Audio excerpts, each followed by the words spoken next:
A lot of players grew up switch hitting because they thought it would give them an advantage hitting from both sides of the plate. Now coaches are telling players to focus on one side of the plate before they master another. 1, 2. Building a playoff caliber team takes a lot heavier weights than these, but it's in the weight room where the players come during the off season to prepare for the upcoming season. The hopes and dreams of Buffalo Bills fans largely depend on their franchise quarterback. His name is Josh Allen, and he took part in rookie minicamp at One Bills Drive, his first practice ever in the NFL, and hopefully many, many more to come. Pittsburgh girls lacrosse is 14-0 so far this season, ranked number 4 in the country. They may have a secret, Panther Ball. It's a game developed by head coach Jonathan Lopez that combines handball, lacrosse, and a slew of other sports. The Panthers only played after wins, so they've played it a bunch this season. The team is split in two, blue versus white.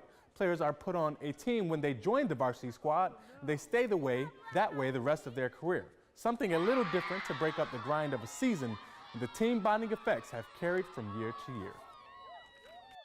It gets us going crazy because it's kind of like a release from lacrosse, and it's kind of just like a go out there and like kind of play situation. So it's just like fun, and like we all just get to let our energy out. We like to get out there, and sometimes we play, like I'm a defender, I play with the attackers. We all play different positions. In Panther Ball, I'm a goalie, so we all get out of our comfort zone. It makes practice more competitive. So you get really close with like the people who are on your team because you're all like working together, you know, to try to beat the other team. The Rochester Nighthawks are one of the hottest teams in the leagues, winners of 9 of their last 11.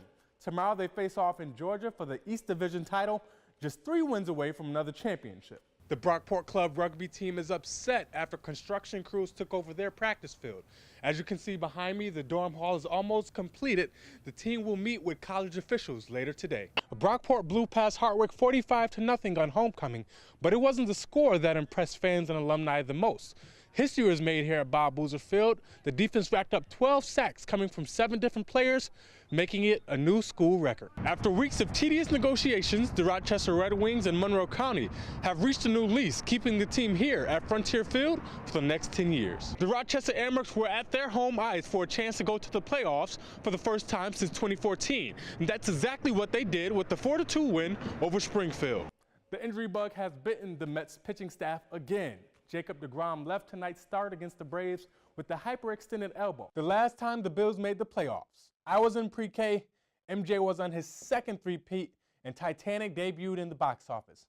If you're keeping track, that's 17 long years for Bills Mafia, but with a little help from Cincinnati, Buffalo resurfaced from NFL purgatory to capture their first playoff berth since 1999. It's been 1 month since the season began for the Rochester Red Wings, 14 wins and 14 losses. So what does that tell us? The Wings can pitch. They lead the IL in ERA and have allowed 3 or fewer runs 15 times. Now can the bats come alive? Gymnastics flipped on its head following the Larry Nassar investigation at Michigan State.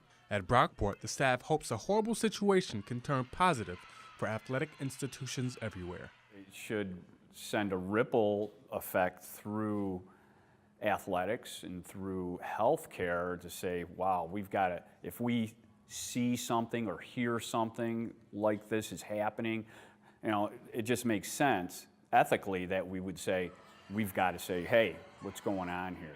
Gymnast Bridget Shaw says she's always felt comfortable with the athletic training staff and has been informed of any treatment they've given her since she's been at Brockport.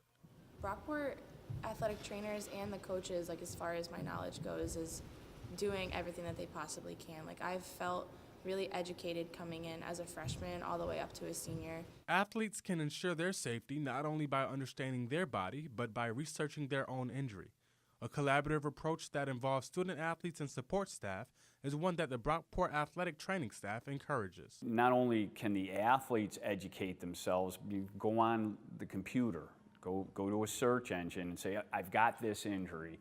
You know, let me find some information on it. But parents can too. Holding athletic departments and staff accountable is only part of the equation. The other is education. Wanda Ellen Wakefield says that athletes should learn when their body has had enough and when they can't compete any longer. They need education on the integrity of their body so that if an athlete feels like they are physically in danger, if they feel like they are injured, if they feel like they are not ready to perform, they need to have the ability to say no. In Brockport, Cordell Cumming, Talent TV Sports.